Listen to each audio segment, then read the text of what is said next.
आवाज आपकी, खबर हमारी। आप देख रहे हैं न्यूज 24 उल्लासनगर। उल्लासनगर 141 विधानसभा क्षेत्र से अपक्ष उम्मीदवार भरत राजवानी ने आज पत्रकारों से बातचीत में अपने चुनाव लड़ने की वजह और विजय कार्यों में आई चुनौतियों पर खुलासा किया। उन्होंने बताया कि अपने वार्ड में 25 करोड़ रुपए के निधि से विकास कार्य किए, जिनमें कई बाधाएं आई। उन्होंने आरोप लगाया कि कुछ लोगों ने अदालत और मनपा आयुक्त तक पहुंचकर इन कामों को रोकने की कोशिश की, लेकिन इसके बावजूद उन्होंने सड़कों और जल आपूर्ति जैसे बुनियादी कार्यों को पूरा किया। भरत गंगोत्री ने कहा कि वह जनता की समस्याओं के समाधान के लिए चुनावी मैदान में उतरे हैं और विकास कार्यों को प्राथमिकता देंगे, जो कि पिछले 40 सालों से रुका हुआ है। उन्होंने नागरिकों से समर्थन की अपील की। देखिए, मैं खुद उल्लासनगर का नागरिक हूँ। यहाँ पे मेरा जन्म हुआ है और आज जो मैं 3 बार का नगर सेवक रह चुका हूँ, मेरे परिवार से भी लोग रहे हैं, तो वो हमारी एड्रेस तो उल्लासनगर की है। और रही बात कि ये जो उल्लासनगर की पार्ट को अलग किया गया है, वो जो रेखा निकली है वो एक प्रशासन का सिस्टम है जो बाउंड्री को बनाया गया है विधानसभा 141। पर जब मैं उल्लासनगर 141 में घूमता था, जब मैं खुद सभागृह नेता रहा हूँ महानगर पालिका, तब मैं एक काफ़ी पदाधिकारी और कुछ नागरिक समस्या लेके आते थे और उसमें सबसे ज़्यादा समस्या हमारे 1, 2, 3 की होती थी। तो मैं जब घूमता था वहाँ पे देखता था और मैंने कई सारे पदाधिकारी और वहाँ के नागरिकों के काम किए। तो मैं घूमते घूमते वहाँ जब उनके काम किए तो लोगों ने बोला कि आप आगे जब विधानसभा होता है तो ज़रूर आप यहाँ पे आके यहाँ का प्रतिनिधि करो, क्योंकि आपके जो कार्य है, ऐसे कार्य आज तक हमारे यहाँ के नेता करते ही नहीं है और हमारे को हमेशा आश्रय पे रखा जाता है। और मैंने देखे कि कुछ कार्य तो महापौर के वार्ड में हमने करके दिए, जो उनके घर के सामने से काम थे, लोगों के छोटे छोटे काम उन्होंने किए नहीं थे। लोग इतने निराश हो चुके हैं ना 1, 2, 3 के इन दोनों परिवारों से कि कोई एक काम करता नहीं है, खाली सुनते हैं, हाँ मिलती है, पर काम होता नहीं है। तो इतने सारे काम वहाँ पे आज पेंडिंग होने के कारण, और मेरे को लोगों ने काफ़ी अच्छा, मुझे तो एक डॉक्टर मिले थे, उन्होंने भी मुझे बोला कि आप जैसे लोग ही हमारे यहाँ ये साइड आके काम करिए, नहीं तो हमारा शहर बर्बाद हो जाएगा। तो बस मैं लोगों के रिक्वेस्ट पे वहाँ पे आया हूँ और वहाँ पे रुका हूँ। और ये उल्लासनगर मेरी जन्मभूमि है, मेरी कर्म भूमि है। लोग ये न समझें कि मैं उल्लासनगर के 2 टुकड़े हैं। अगर इस तरह सोचेंगे तो हमारा विकास नहीं होगा शहर का। भरत जी, ऐसा भी बताया गया है कि जब आप 25 करोड़ की निधि अपने पैनल में लाए थे तो काफी आपको संघर्ष करना पड़ा। काफी कुछ राजनीतिक दलों ने आपकी निधि कैंसिल कराने के लिए भी काम किए थे। फिर किस प्रकार से आपने संघर्ष करके वो सारे काम पूरे किए? कितनी चुनौतियां, कितनी तकलीफें आपको आई? सबसे पहले तो मैं जो हमारे उप मुख्यमंत्री अजीत दादा पवार, हमारे पार्टी के नेता, उनका धन्यवाद करूंगा कि उन्होंने हमें इस शहर के लिए 25 करोड़ की निधि दी।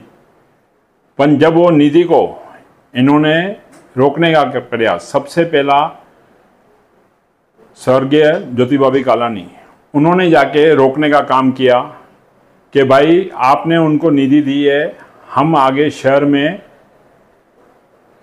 किस तरह जाएंगे लोगों के बीच में और क्या बोलेंगे कि हम आज तक ऐसा काम क्यों नहीं किया है, तो कृपया करके ये निधि रोकी जाए। और वो रोकने के लिए उन्होंने पुरजोर ताकत लगा दी कि भाई ये निधि आज की आज रोकी जाए और कैंसिल की जाए, क्योंकि नहीं तो हम शहर में कहीं पे भी अपनी आवाज़ उठा नहीं पाएंगे, जिसके कारण आप इनकी निधि रोकी जाए। पर हमारे जो वरिष्ठ नेता थे उन्होंने उनकी एक नहीं सुनी और वो वहाँ से निराश होकर वापस आए।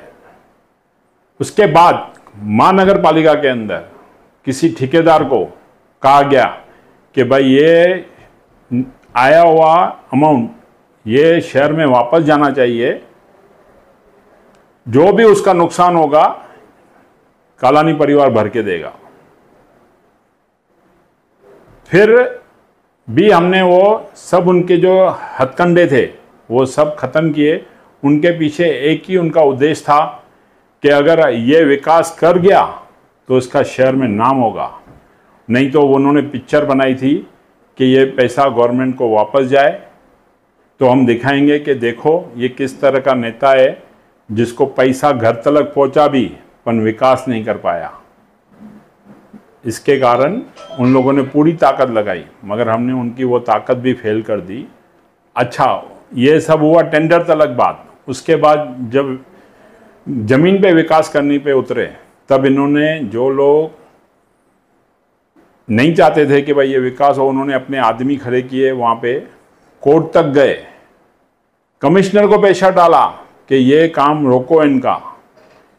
उस कारण आज मेरे वार्ड के लोगों ने भुगता है बहुत इनके कामों, इनके कोर्ट में जाना, कमिश्नर को प्रेशर करना, जिसके कारण कुछ विकास कार्य डिले भी हुए, जिसके कारण आज वो रोड की हालत ऐसी थी कि वहाँ पे कुछ हो नहीं रहा था। मट्टी हो रही थी, लोगों की धूल घरों में जा रही थी। तो इन लोगों ने खाली नेगेटिविटी वाले काम किए हैं, विकास इनसे खुद से होता नहीं है और जो करता है तो उसको भी ये रोकने को आते हैं।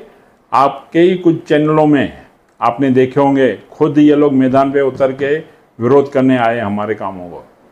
तो हमने ये सब फेस किए और उसके बाद भी हमने आज विकास किया है। आज लोग खुश है, उनके प्रॉपर्टियों की वैल्यू बढ़ी है। इसके अलावा जो बिजनेस में ग्रोथ है वो भी उनकी अच्छी खासी हुई है। आज हमारे यहाँ के लोग खुश हैं। हाँ, उसमें उल्लासनगर शहर एक व्यापारी शहर है और जैसे आपने आपके कैंप 5 के रस्तों का डेवलपमेंट किया है, तो आपने कुछ विजन रखा है कि जो व्यापारी क्षेत्र है उल्लासनगर का, जो जहाँ से व्यापारी बड़ा व्यापार होता है, वहाँ के रास्ते बहुत छोटे हैं, वहाँ ट्रैफिक जाम होता है, तो उसके बारे में आपका क्या सोच है? आज मैं जब वहाँ पे घूमता हूँ, काफ़ी सारे व्यापारियों ने बताया मुझे कि भाई यहाँ पे पार्किंग की दिक्कत है, बहुत से दूसरे प्रॉब्लम है। आज दूसरा इसके अलावा इनके बिजनेस भी कम हुए हैं। मैं राहुल शूज़ गली में गया था, सारी मार्केट है, उन्होंने बताया कि हमारा बिजनेस लगभग ख़त्म हो गया है। उसके कारण है कि हमारे उल्लासनगर का इंफ्रास्ट्रक्चर पूरा फेल हो चुका है। उनका बिजनेस कोंडगांव शिफ्ट हो चुका है काफ़ी सारा। तो यहाँ पे बहुत ज़रूरी है कि हमारा पार्किंग स्थल होना बहुत ज़रूरी है और उसके लिए स्ट्रॉन्ग निर्णय भी लेने पड़ते हैं और वो इन दोनों नेताओं में है नहीं कि वो स्ट्रॉन्ग डिसीजन ले सके या लोगों को कॉन्फिडेंस में लेके काम करना सबसे इम्पोर्टेंट, कि वो लोगों को विश्वास में लेवे और वो काम कर सकें। बस उनको सिर्फ अपनी राजनीति करनी है, व्यापारियों के बारे में सोचना नहीं है। आज इंडस्ट्रियल एरिया, रोड खड्डे, गाड़ियाँ खराब, तो हमारा काफ़ी विजन क्लियर है कि हम आने वाले टाइम में सब व्यापारियों को विश्वास में लेके यहाँ पे एक अच्छा, जो हमारा उल्लासनगर का नाम है कि ये उल्लासनगर व्यापारियों का शहर है, उसको बनाएंगे। भरत जी, इन चुनाव में आप उतरे हो, आपके क्या मुद्दे रहेंगे और आपका क्या विजन है, क्या बताएंगे शहर को? देखिए, मेरा क्लियर विजन है कि उल्लासनगर से गुनहगारी और भ्रष्टाचार मुक्त करना है। और जो लोग खुद बोलते हैं कि हमारे 2 भाई मरे, एक बोलता है मेरा बाप जेल काट के आया और दादाजी को मारा गया है, एक्चुअल जो शहर की हालत है वो इनकी ही देन है। इसके अलावा मैं शहरवासियों को बोलूँगा, आह्वान करूँगा कि जो आज चुनाव हो रहे हैं उसकी जो परीक्षा है वो नेताओं की नहीं, आप लोगों की है। अभी आपका सही टाइम है कि आपको कौन सा नेता चुनना चाहिए, जो विकास करे या विनाश करे, अब आपके हाथ में है। धन्यवाद।